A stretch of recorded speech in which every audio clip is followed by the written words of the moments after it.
Hey, what's up, everybody? Welcome back to the Popanimecomics Lounge podcast, where I thought I published this interview a while ago, and I was going through my backlog, and apparently I didn't. And this interview took place about 3.5 years ago with Luscious Latasha, who is a wrestler who has wrestled for promotions such as Shine and WSU, and several other promotions all over the United States. So without further ado, let's dive right into the interview. So, you've been wrestling approximately for over 12 years now. When were you first exposed to the wrestling industry? I was first exposed when I was about 4 years old because my grandmother used to watch wrestling with my older brother. And I remember I was supposed to go to a WrestleMania and I ended up being really sick. So she just promised me when I get a little older that she would take me to a live event. And actually my first live event that I ever went to was King of the Ring of '97. That's when I realized I wanted to become a professional wrestler. And she told me, you can do anything you want to do. And at the time I was 7 years old. And how many 7-year-olds actually know what they want to do to be a professional wrestler, actually?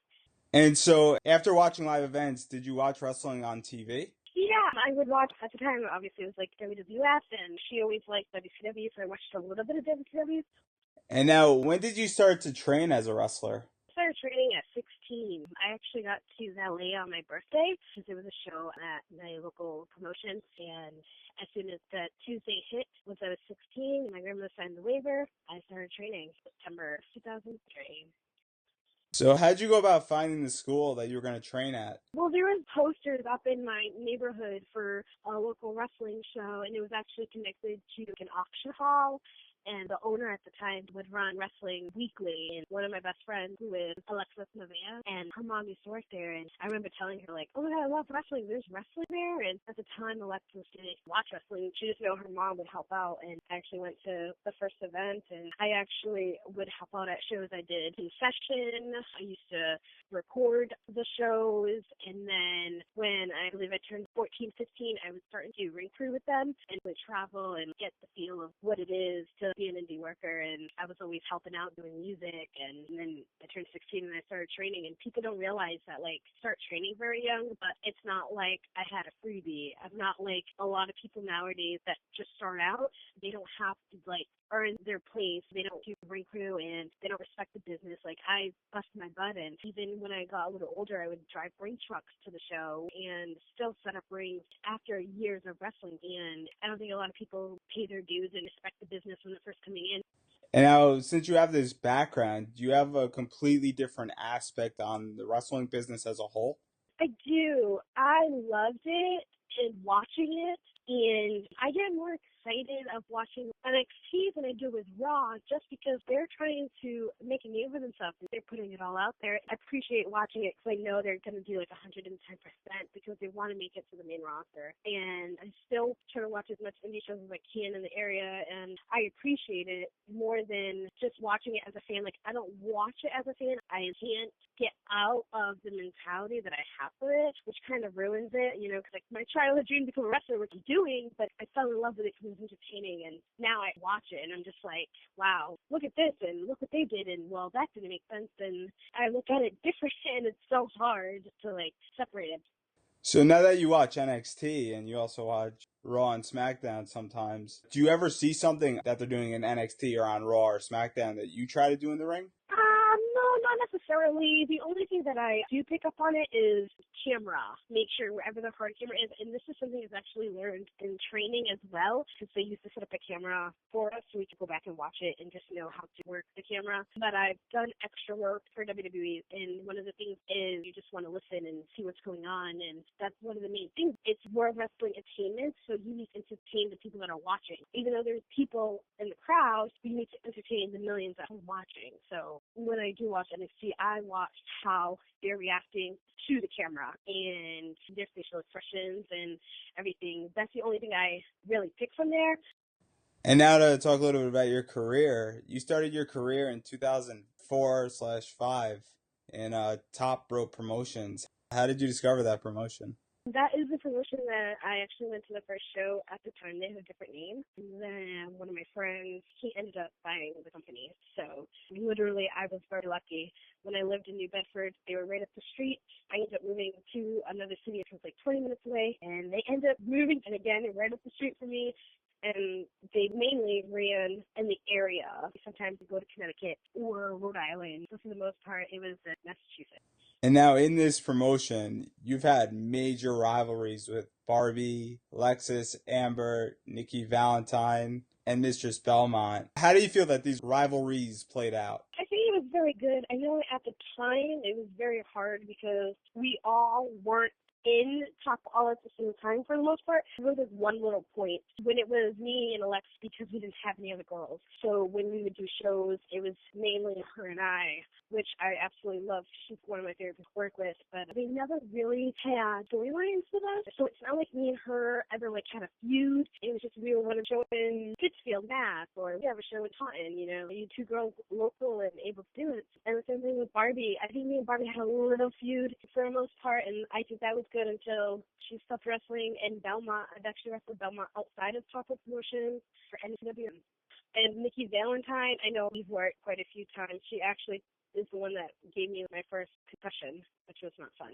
And you also, in this promotion, faced Leah Morrison in an evening gown match. How did you feel about going into that match? I hated it because I'm against those type of matches. I just wanted a regular match.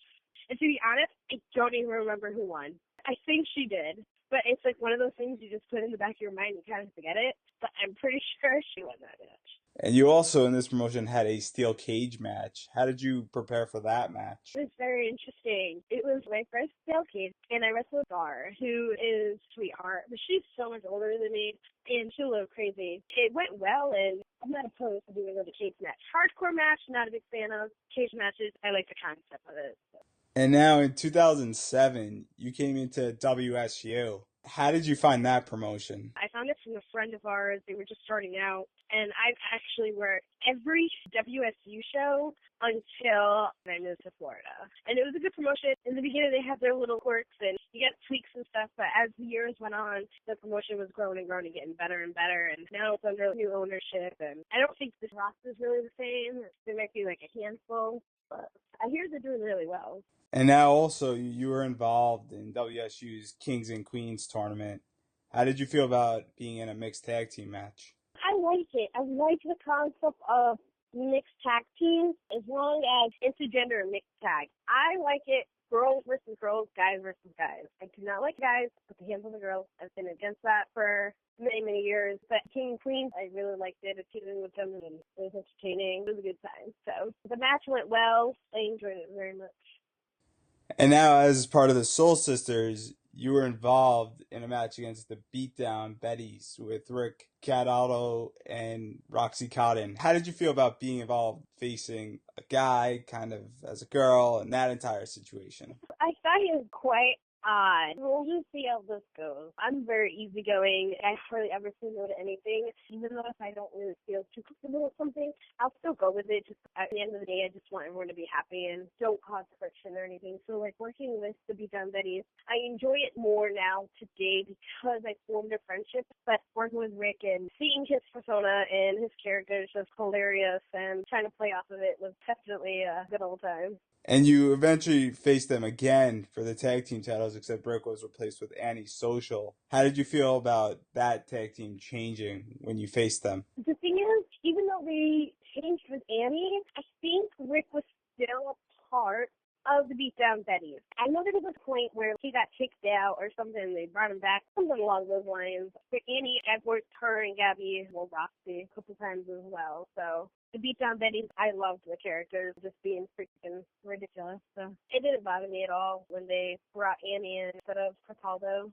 After this match, you had the opportunity to wrestle Sammy Lane in Powerhouse Wrestling for the PHW Wrestling Women's title. How did that opportunity come about? It was one of those things again. They needed a girl. I was available. I ended up winning, which is okay because I can't ever even return back to Powerhouse.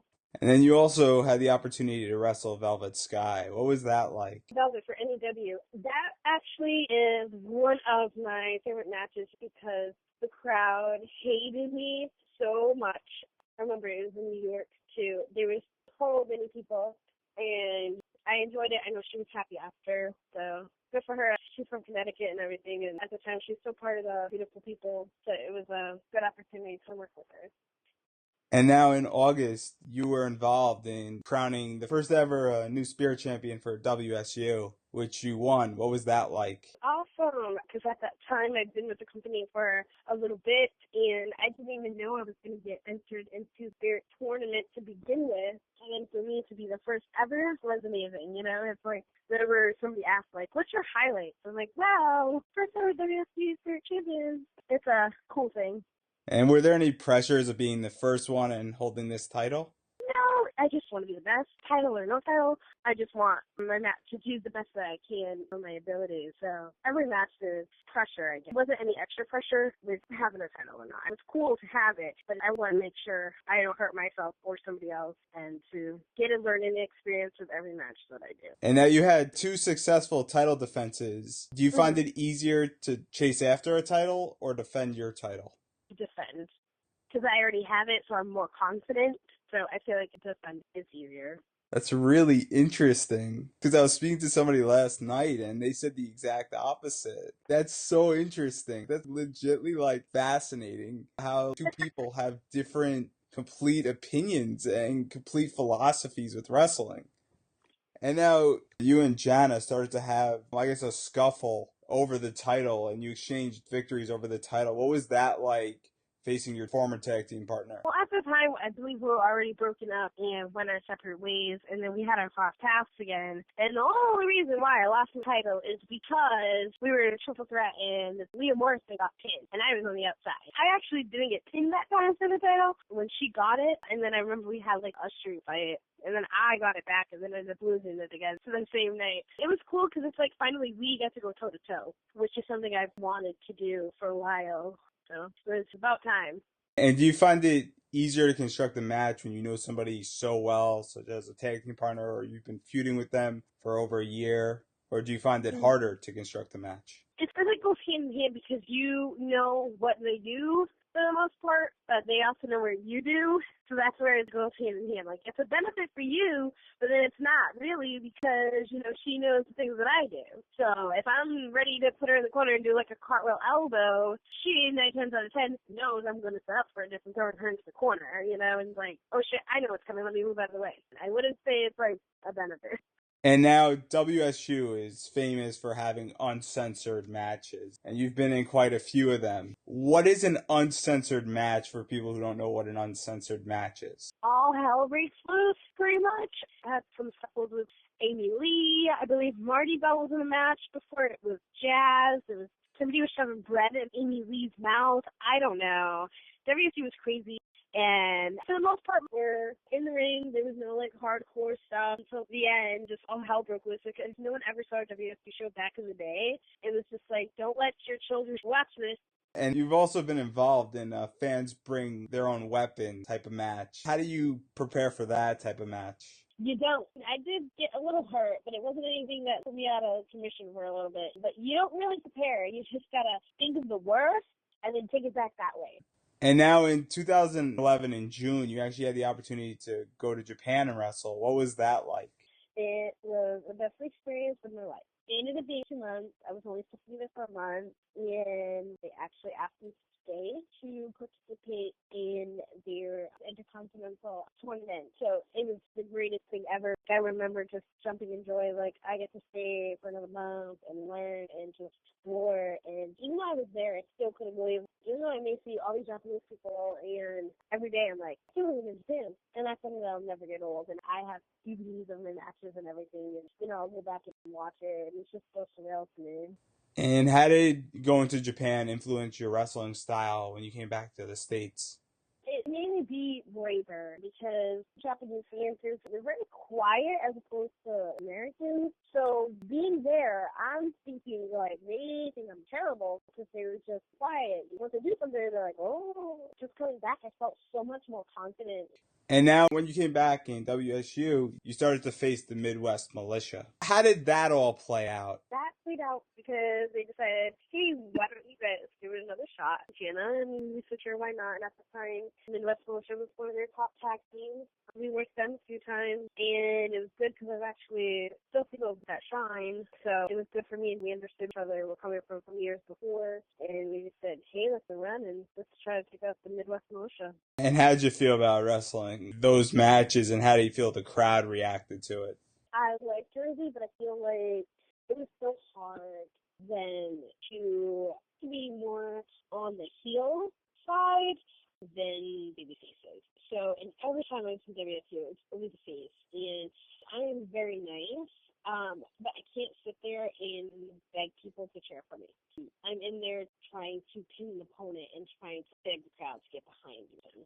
And now in September, you eventually came over to Shine. How were you first exposed to Shine, and how did you find this promotion? Gabby Gilbert contacted me and Barbie about this new women's promotion that's starting up in Florida. And she was in contact with the promoter, and the promoter said, okay, like, why don't you girls come down? And her and I tag teamed, and I loved Shine the moment I came down. And I actually ended up moving down in January of 2014, and I did a couple Shine shows, and then I ended up to a women's streak, and everyone's like, you're getting the shit kicked out of you, and I'm like, no, I'm not. What are you talking about? I'm still winning, and I am 5-0, as I'm still 5-0, no matter how the victory is happening. I'm still, since I've been back there, I'm still undefeated. And in coming over to Shine, in a bunch of your matches, you faced Solo Darling, Sassy Steffi, Jessie Bells, Soldier Bolt, La Rosa Nigra, and Tina San Antonio, to name a few wrestlers. How did you feel that the Shine Wrestling women's division was different from other promotions? I feel they try to use the best of the best, and they try to run very consistently. And I feel like they have their pay-per-view. You know, if you are paying $20 to watch the show, you're going to get good quality wrestling because it's not the same girls, and they're very consistent with running shows and making sure that it's good quality, like I said. So I feel like that's different. Like, I know Shimmer is a really big name, but Shimmer does not run 10 shows out of the year. And how do you feel that Shine builds a story with all their wrestlers versus other promotions do it? I feel like Shine, because they run every month, it's easy to have a storyline going. It's very easy to follow. Just like you're watching Raw SmackDown, they're every freaking week, so it's easy to follow. You can't run every 6 or, every couple months or so because, one, the fan may lose interest, or two, they don't remember where they last saw them. And at least Shine, hey, now they're arguing, and hey, next month I may be able to come back and those two may go at it. And being that you've wrestled so many women and you've wrestled in so many matches and so many different styles and so many promotions, do you have a favorite match or a favorite moment in a match, whether it was the crowd that night or whether it was just the person you're wrestling or it meant something sentimental to you? It would have to be my first match, and it's the sentimental part. Is not only just it was my first match I ever had, it was the only match my grandmother, who's the one that raised me, was ever able to attend. So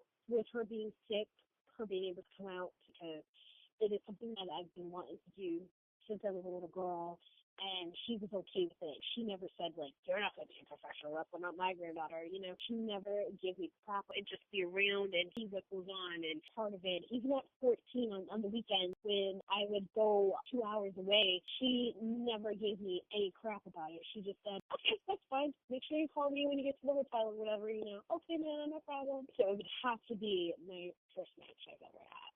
And then finally, before we go and get into promos, do you have any advice for anybody who wants to get into the wrestling business? My advice would be to keep your mouth shut and ears open. Try to get as much critique in. Try to learn as much as possible. Try to get them to watch the match. And if it's something that somebody really wants, like if they want to be a professional wrestler, don't let anything or anybody tell you otherwise, because in the end of the day, it's your choice. Wrestling is always going to be there, regardless if you want to do it for 10 years, 15 years, or however long your body can take it. Just, I would say, go in it, not accept things so much, be open-minded, but be confident to make it happen. Eat healthy, go to the gym. There's a lot of fitness models that love wrestling, apparently, that they start training at age of 28, 29, which to me is crazy. I've been doing this for over 12 years and I'm 28. So someone 28 just like starting out, and like that's crazy. Like when I started out, I had a computer and I had internet, and all I had to do was Google wrestling schools, even though I had one down the street. But at the time, when I was about to graduate high school, I wanted to move in there. So there's no excuse. You can't say, oh, I didn't know there was wrestling schools. There's wrestling schools in every state. I'd say find one, pick one, the better school somewhere else, move and pay the money because it's going to be worth it in the end. And then finally, do you have anything you'd like to promote? Website, Facebook, Twitter, merchandise, Instagram? I do. My Facebook is Luscious Latasha, and my Instagram, same thing, Luscious Latasha, and my Twitter is at Luscious Latasha. As always, thank you for listening to this week's episode of the podcast, and we can be found on iTunes, SoundCloud, and Stitcher Radio, and anywhere else where you listen to your podcasts. And while you wait for next week's episode, you can definitely check us out at popanimecomics.com for articles relating to anime, comics, and pop culture, as well as give us a follow on Twitter at popanimecomics, like our Facebook page, Pop Anime Comics. Check us out on Instagram at popanimecomics. And if you are feeling that you would like to support us on a monetary level, you could definitely check us out at prowrestlingtees.com, and in the search bar type in Pop Anime Comics and it will bring you right to my shirt. It is an elf holding a steel chair, and she tends to have a temper where when people don't buy my shirt, she tends to want to come and track you down, find you, and hit you with said chair. And this problem can be simply avoided if you go right now to prowrestlingtees.com and buy the shirt. This way you won't get hit with a chair. And until next week, everybody, have a wonderful week.